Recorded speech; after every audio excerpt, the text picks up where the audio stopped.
అందరికీ నమస్కారం అండి. ఆంధ్రప్రదేశ్ ముఖ్యమంత్రి వర్యులు శ్రీ జగన్మోహన్ రెడ్డి గారికి తిరుపతి నుంచి నేను ఒక శ్రీవారి భక్తుడిగా విజ్ఞప్తి చేస్తున్నానండి. తిరుమల తిరుపతి దేవస్థానం పైన అదేవిధంగా ఆంధ్రప్రదేశ్లోని దేవాలయాల మీద ప్రభుత్వ పెత్తనం ఉండకూడదు అన్న తరహాలో ఈరోజు సాక్షాత్తు టీటీడీలో ఉన్నటువంటి అధికారులు లైన్ క్లియర్ చేస్తున్నారండి. అందుకు నిదర్శనం వైకుంఠ ద్వారాలు ప్రతి సంవత్సరం కూడా అనాదిగా ఆనవాయితీగా ఏకాదశి ద్వాదశి 2 రోజులు మాత్రమే తెచ్చేవాళ్ళండి. గత సంవత్సరం తిరుమల కొండకు వచ్చినటువంటి అధికారి ప్రయత్నం చేశారు. భక్తుల నుంచి నిరసన కార్యక్రమాలు రావడంతో ఉపసంహరించుకున్నారు. ఎలాగైనా సరే ఈ సంవత్సరం 10 రోజులు తెరిపించాలన్నటువంటి పట్టుదలతో కొన్ని నెలల క్రితమే ఒక ప్రణాళిక రూపొందించుకొని ధర్మకర్తల మండలిలో ఆమోద ముద్ర వేయించుకొని ఈ రాష్ట్రంలో ఉన్నటువంటి పక్క రాష్ట్రాల్లో ఉన్నటువంటి మఠాధిపతులందరికీ దాదాపు 20-30 మంది మఠాధిపతులకి ఈ టీటీడీ అధికారులు లేఖలు రాశారు. అయ్యా, మేము 10 రోజులు తెరవాలనుకుంటున్నాము, మీ అనుమతి కావాలి, ధర్మకర్తల మండలిలో ఆమోద ముద్ర వేశామని. ఆ మఠాధిపతులందరూ కూడా ఈ లేఖను పరిశీలించి వాళ్ళకి ఎటువంటి సంబంధం లేకుండా చాలా చాకచక్యంగా మీరు జాగ్రత్తలు తీసుకోండి, ధర్మకర్తల మండలిలో నిర్ణయం తీసుకున్నారు కదా, ఈ 10 రోజులు తెరవడంలో ఎటువంటి అభ్యంతరాలు ఉండవు, ఎందుకంటే ఆగమ శాస్త్రము పాంచరాగ శాస్త్రానికి సంబంధించినట్టు ఎక్కడ కూడా 10 రోజులు తెరవకూడదని చెప్పలేదు. కాబట్టి మీరు జాగ్రత్తలు తీసుకొని, ఎందుకంటే కోవిడ్ వైరస్ ప్రభావం ఎక్కువ ఉంది కాబట్టి ఆ జాగ్రత్తలన్నీ మీరు తీసుకున్నారని మేము భావిస్తూ మాకు ఎటువంటి అభ్యంతరం లేదని చెప్పి వీళ్ళందరూ కూడా లేఖలు ఇచ్చారండి. సంతోషం. ఇదే మఠాధిపతులు రేపు తెల్లవారితో ఈ తిరుమల తిరుపతి దేవస్థానాన్ని రాష్ట్ర వ్యాప్తంగా ఉన్నటువంటి దేవాలయాలన్నిటిపై ప్రభుత్వ పెత్తనం ఉండకూడదు అని చెప్పి ఈ 30 మందే కాదండి, దేశవ్యాప్తంగా ఉన్నటువంటి మఠాధిపతులంతా కూడా లేఖలు రాస్తే ఆ రోజు టీటీడీ అధికారులు దీన్ని అనుమతిస్తారా? రాష్ట్ర ప్రభుత్వం ఆమోదిస్తుందా? ఒక్కసారి ఆలోచించండి. ఇది నిజంగా హిందువులందరికీ కూడా ఒక మంచి పరిణామం. కానీ ఈరోజు అధికారులే దాని లైన్ క్లియర్ చేశారు. మఠాధిపతులకి ఈరోజు ఇంత గౌరవం ఇచ్చి ఎన్నడూ లేని విధంగా తిరుమల తిరుపతి దేవస్థానంలో ఎన్నో జరిగాయి. నిధుల దుర్వినియోగం కానీ అక్కడ సాంప్రదాయాలకు విరుద్ధంగా ఎన్నో జరుగుతున్నాయి. ఎన్నో అనుమానాలు భక్తుల్లో రేకెత్తించి మీడియా ద్వారా బయటికి వస్తుంది. కానీ ఏ రోజు కూడా ఏ మఠాధిపతి కూడా ఒక్క లేఖ రాయలేదు దాని మీద స్పందించి ఆగమ శాస్త్ర ప్రకారం చేయండి, అక్కడ తప్పు జరుగుతుందని. కానీ ఈరోజు తిరుమల కొండ మీద ఉన్నటువంటి అధికారి సహకారంతో ఎంతో ఉత్సాహంగా ఈ మఠాధిపతులందరూ కూడా లేఖలు రాయడం మేము స్వాగతిస్తున్నాము.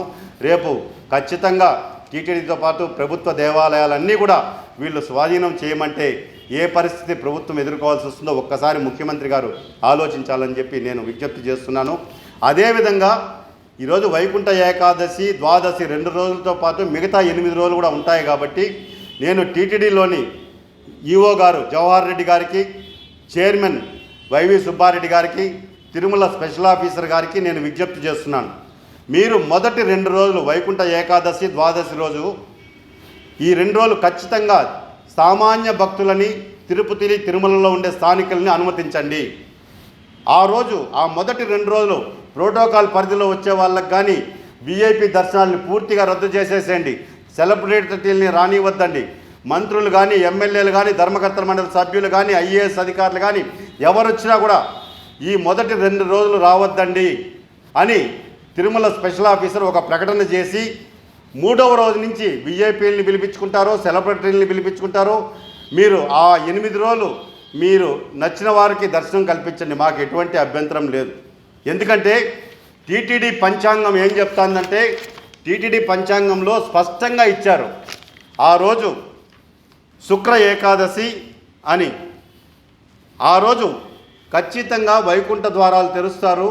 వైకుంఠం ఏకాదశి ద్వాదశి రోజే మనం దర్శనం చేసుకుంటే ఆ గడియలకి ఆ తిథికి ఆ సమయానికి ప్రాముఖ్యత ఉంటుందని చెప్పి కోట్లాది మంది హిందువులు భక్తులంతా కూడా ఎదురు చూస్తూ ఉంటారండి.